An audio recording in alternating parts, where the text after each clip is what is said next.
ಹೀಗೆ ಪೂಜಾರಿಯೊಬ್ಬರು ತಮ್ಮ ಬೆನ್ನಲ್ಲೇ ಕಬ್ಬಿಣದ ಗುಂಡು ಹೊಡೆದುಕೊಳ್ಳುವುದನ್ನು ನೋಡುವುದೇ ರೋಮಾಂಚನಕಾರಿ ಅನಿಸುತ್ತದೆ. ಇಂಥ ಸಂಪ್ರದಾಯ ಪದ್ಧತಿ ಇರುವುದು ಬಾಗಲಕೋಟೆ ತಾಲೂಕಿನ ಸಾಳಗುಂದಿ ಗ್ರಾಮದಲ್ಲಿ. ಗ್ರಾಮ ದೇವತೆಯಾದ ಕೋನಮ್ಮ ದೇವಿಯ ಜಾತ್ರೆಯ ಅಂಗವಾಗಿ ಉಡಿ ತುಂಬುವ ಕಾರ್ಯಕ್ರಮ ಜರುಗುತ್ತದೆ. ಈ ಸಂದರ್ಭದಲ್ಲಿ ದೇವಿಯನ್ನು ಬಾಬುದಾರರ ಮನೆಯಿಂದ ತೆಗೆದುಕೊಂಡು ಬರುವಾಗ ಪೂಜಾರಿ ಮೈ ಮೇಲೆ ದೇವಿ ಬರುತ್ತಾಳೆ. ಈ ಸಮಯದಲ್ಲಿ ಡೊಳ್ಳು ಬಾರಿಸುತ್ತಾ ಭಂಡಾರ ಹಚ್ಚುತ್ತಾರೆ. ಇದೇ ಸಮಯದಲ್ಲಿ ಕಬ್ಬಿಣದ ಗುಂಡು ಇರುವ ಸೆಳೆಯನ್ನು ಕೈಯಿಂದ ತೆಗೆದುಕೊಂಡು ಬೆನ್ನಿಗೆ ಹೊಡೆದುಕೊಳ್ಳುತ್ತಾರೆ. ಆಗ ಸೇರಿದ ಭಕ್ತ ಸಮೂಹ ಪೂಜಾರಿಯನ್ನು ತಡೆದು ಸಮಾಧಾನ ಮಾಡುತ್ತಾರೆ. ನಂತರ ಗ್ರಾಮ ದೇವತೆಗೆ ಗ್ರಾಮದ ಪ್ರಮುಖ ರಸ್ತೆಯಲ್ಲಿ ವಿವಿಧ ವಾದ್ಯ ಮೇಳಗಳಿಂದ ಮೆರವಣಿಗೆ ಮಾಡುತ್ತಾರೆ. ವಾರ ಹಿಡಿದಿರುವ ಹಿನ್ನೆಲೆಯಲ್ಲಿ ಆಗೆ ಹುಣ್ಣಿಮೆಯ ಮುಂಚೆಯೇ ಕೋನಮ್ಮ ದೇವಿಗೆ ಉಡಿ ತುಂಬುವ ಕಾರ್ಯಕ್ರಮ ಹಮ್ಮಿಕೊಳ್ಳಲಾಗುತ್ತದೆ.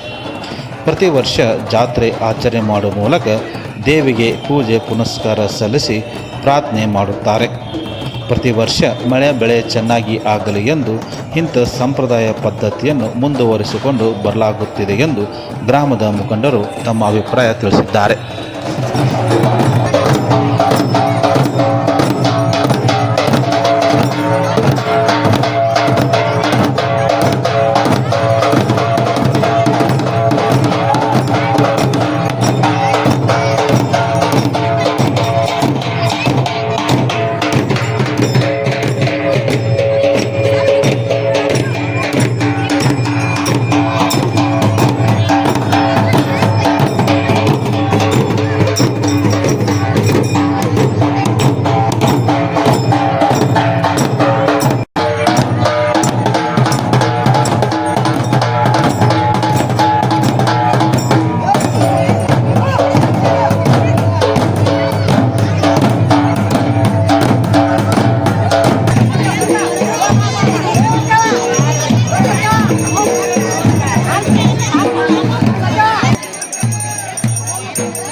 ಆನಂತರ 5 ವಾರ ಎಡೆ ಕೊಡ್ತೀವಿ.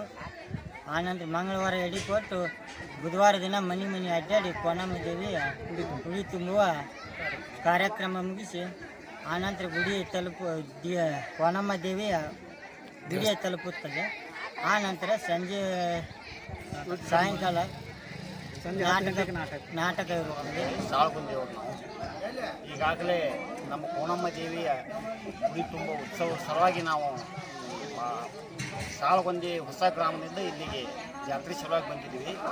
ಬಹುಶಃ ಇದು ತಲೆಯಾಂತರದಿಂದ ಬಂದಂಥ ಒಂದು ಐತಿಹಾಸಿಕ ಜಾತ್ರೆ. ಕೋನಮ್ಮ ದೇವಿ ಜಾತ್ರೆ ಅಲ್ಲಿ ಗುಡ್ದಾಗ 100 ವರ್ಷದ ಹಿಂದೆ ಹಾಕೋತ ಬಂದಂಥ ಜಾತ್ರೆ ಇದು. ನಮ್ಮಲ್ಲಿ ಸಿಸ್ಟಮ್ ಪದ್ಧತಿ ಏನಂತಂದ್ರೆ ಕೋನಮ್ಮ ದೇವಿ ಉಡಿ ತುಂಬುವ ಜಾತ್ರೆ ಮಂದಿಗತ್ತೆ ಹಂಗೆ ಪಾಲ್ಕಿ ತೊಗೊಂಡು ಊರಾಗ ಅಡ್ಡಾಡುವಂಥದ್ದಲ್ಲ. ಮೊದಲಿಗೆ ಅಲ್ಲಿ ರಂಗ ಹೊಯ್ದು ಆ ಕೋನಮ್ಮ ದೇವಿನ ಆ ಬೈದು ಮನೆಯಾಗಿದ್ದ ಒಬ್ಬ ಬಾಬುದಾರ ಮನೆಯಾಗಿದ್ದ ಆಕಿನ ಕರ್ಕೊಂಡು ಪ್ರತಿಯೊಂದು ಮನೆಗೂ ಉಡಿ ತುಂಬಿಸೋವಂಥ ಕಾರ್ಯಕ್ರಮ, ವಿಶೇಷವಾದಂಥ ಕಾರ್ಯಕ್ರಮ ಇದು ನಮ್ಮ ಸಾಳಗುಂದಿ ಗ್ರಾಮದಲ್ಲಿ. ಬಹುಶಃ ಇದು ನಮಗೂ ಗೊತ್ತಿಲ್ಲಂಗೆ ನಮ್ಮ ತಂದೆಯವರಿಗೆ ಬಂತು, ಅವ್ರ ಮುತ್ತಾರಿಗೆ ಬಂತು, ಭಾಳ ಹಳೆಯ ಜಾತ್ರೆ ಇದು. ಆ ಸಿಸ್ಟಮ್ ಇವತ್ತಿಗೂ ಕೂಡ ಅದೇ ಸಿಸ್ಟಮ್ದಾಗ ಈಗಾಗಲೇ ಸಾಳಗುಂದಿ ಗ್ರಾಮ ಆ ಕಡೆ ಈ ಕಡೆ ಆದದ ಕಾರಣಕ್ಕೆ ಈಗ ಹೊಲಗೊಳಾಗ ಮನೆ ಅದಾವ ಜಾಸ್ತಿ. ಅಲ್ಲಿಯೂ ಕೂಡ ಇದೇ ಪದ್ಧತಿ ಮ್ಯಾಗ ನಡೆಸ್ಕೊಂಡು ಹೊಂಟಿದ್ದಾರೆ ನಮ್ಮೂರು ಎಲ್ಲ ಯುವಕರು ಮಿತ್ರರು ಸೇರಿ. ವಿಠಲ್ ಮೂಡಿ ಮನೆ ಬಂತು, ಈ ಶಿವಲಿಂಗಪ್ಪ ಗೌಡ್ರ, ಶಿವನಪ್ಪ